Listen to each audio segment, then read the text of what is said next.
दोस्तों, बहुत पुरानी कहानी है जिसे बेताल पक्षी के नाम से जाना जाता है। दोस्तों, धारा नगरी नाम का राज्य हुआ करता था। वहाँ गंधर्वसेन नाम का एक राजा राज करते थे। उनके 6 लड़के थे जो सब के सब बड़े ही शूरवीर थे। एक दिन राजा की मृत्यु हो गई और उनका बड़ा बेटा शंख गद्दी पर बैठा। उसने कुछ दिन राज किया, लेकिन छोटे भाई विक्रम ने उसे मार डाला और स्वयं राजा बन बैठा। उसका राज्य बहुत बढ़ता गया और वह सारे जम्बूद्वीप का राजा बन बैठा।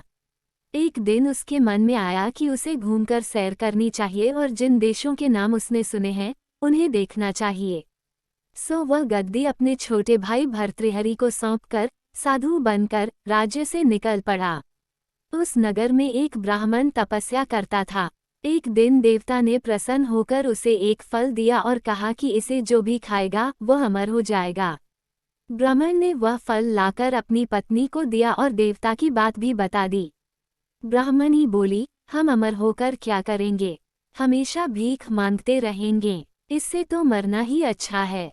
तुम इस फल को ले जाकर राजा को दे आओ और बदले में कुछ धन ले आओ।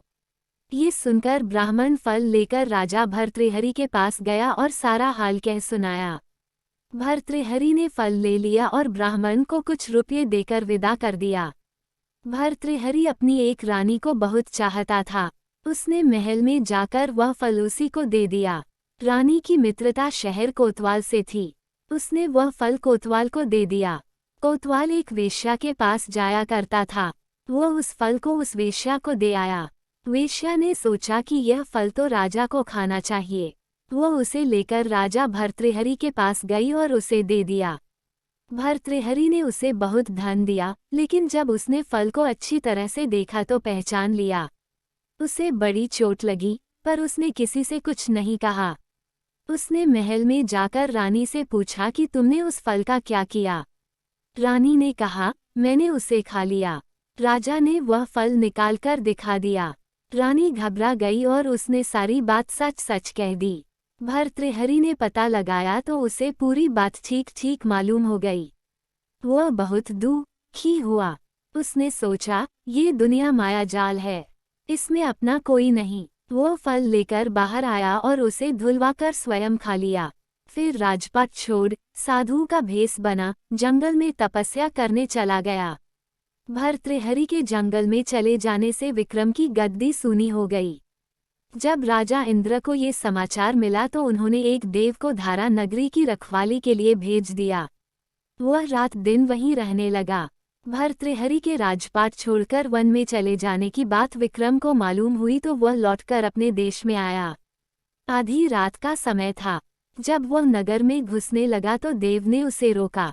राजा ने कहा, मैं विक्रम हूँ, यह मेरा राज है, तुम रोकने वाले कौन होते हो। देव बोला, मुझे राजा इंद्र ने इस नगर की निगरानी के लिए भेजा है। तुम सच्चे राजा विक्रम हो तो आओ, पहले मुझसे लड़ो। दोनों में लड़ाई हुई। राजा ने जरा सी देर में देव को पछाड़ दिया।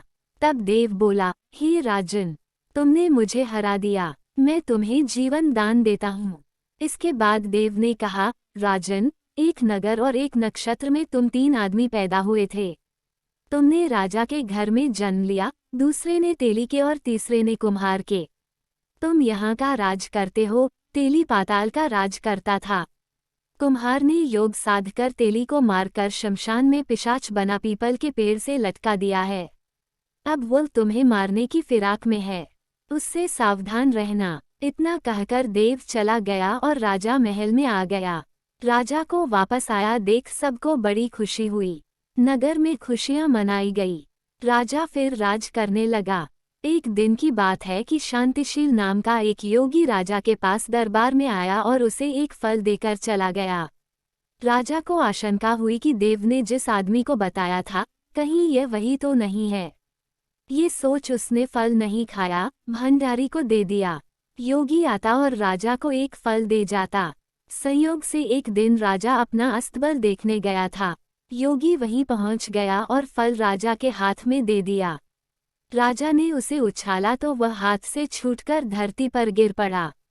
उसी समय एक बंदर ने झपटकर उसे उठा लिया और तोड़ डाला। उसमें से एक लाल निकला, जिसकी चमक से सबकी आंखें चौंधिया गईं। राजा को बड़ा अचरज हुआ।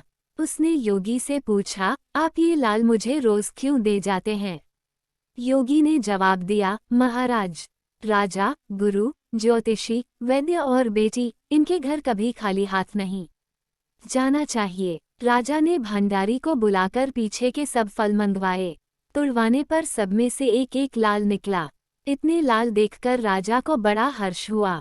उसने जौहरी को बुलवाकर उनका मूल्य पूछा। जौहरी बोला, महाराज, ये लाल इतने कीमती हैं कि इनका मोल करोड़ों रुपयों में भी नहीं आंका जा सकता। एक एक लाल एक एक राज्य के बराबर है। ये सुनकर राजा योगी का हाथ पकड़कर गद्दी पर ले गया। बोला, योगी राज, आप सुनी हुई बुरी बातें दूसरों के सामने नहीं कही जाती। राजा उसे अकेले में ले गया। वहां जाकर योगी ने कहा, महाराज, बात यह है कि गोदावरी नदी के किनारे मसान में मैं एक मंत्र सिद्ध कर रहा हूँ। उसके सिद्ध हो जाने पर मेरा मनोरथ पूरा हो जाएगा। तुम एक रात मेरे पास रहोगे तो मंत्र सिद्ध हो जाएगा। एक दिन रात को हथियार बांधकर तुम अकेले मेरे पास आ जाना। राजा ने कहा, अच्छी बात है। इसके उपरांत योगी दिन और समय बताकर अपने मठ में चला गया। वह दिन आने पर राजा अकेला वहां पहुंचा। योगी ने उसे अपने पास बिठा लिया। थोड़ी देर बैठकर राजा ने पूछा, महाराज, मेरे लिए क्या आज्ञा है? योगी ने कहा, राजन, यहाँ से दक्षिण दिशा में 2 कोस की दूरी पर मसान में एक पीपल के पेड़ पर एक मुर्दा लटका है। उसे मेरे पास ले आओ, तब तक मैं यहाँ पूजा करता हूँ। ये सुनकर राजा वहां से चल दिया। बड़ी भयंकर रात थी। चारों ओर अंधेरा फैला था।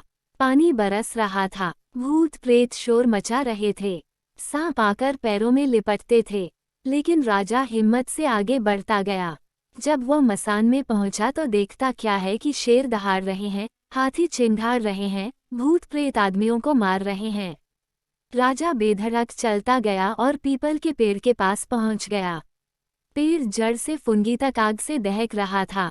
राजा ने सोचा, हो न हो, ये वही योगी है जिसकी बात देव ने बताई थी। पेड़ पर रस्सी से बंधा मुर्दा लटक रहा था। राजा पेड़ पर चढ़ गया और तलवार से रस्सी काट दी। मुर्दा नीचे गिर पड़ा और दहाड़ मार मार कर रोने लगा। राजा ने नीचे आकर पूछा, तू कौन है? राजा का इतना कहना था कि वह मुर्दा खिलखिलकर हंस पड़ा। राजा को बड़ा अचरज हुआ। तभी वह मुर्दा फिर पेड़ पर जा लटका। राजा फिर चढ़कर ऊपर गया और रस्सी काट मुर्दे को बगल में दबा नीचे आया। बोला, बता, तू कौन है? मुर्दा चुप रहा। तब राजा ने उसे एक चादर में बांधा और योगी के पास ले चला। रास्ते में वह मुर्दा बोला, मैं बेताल हूँ। तू कौन है और मुझे कहाँ ले जा रहा है? राजा ने कहा, मेरा नाम विक्रम है। मैं धारा नगरी का राजा हूँ। मैं तुझे योगी के पास ले जा रहा हूँ। बेताल बोला, मैं एक शर्त पर चलूंगा। अगर तू रास्ते में बोलेगा तो मैं लौटकर पेड़ पर जा लटकूंगा। राजा ने उसकी बात मान ली।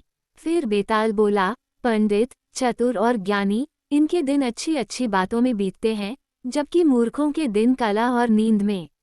अच्छा होगा कि हमारी राह भली बातों की चर्चा में बीत जाए। मैं तुझे एक कहानी सुनाता हूँ। ले सुन। दोस्तों, अगली कहानी के लिए दूसरे वीडियो का इंतजार करें। धन्यवाद।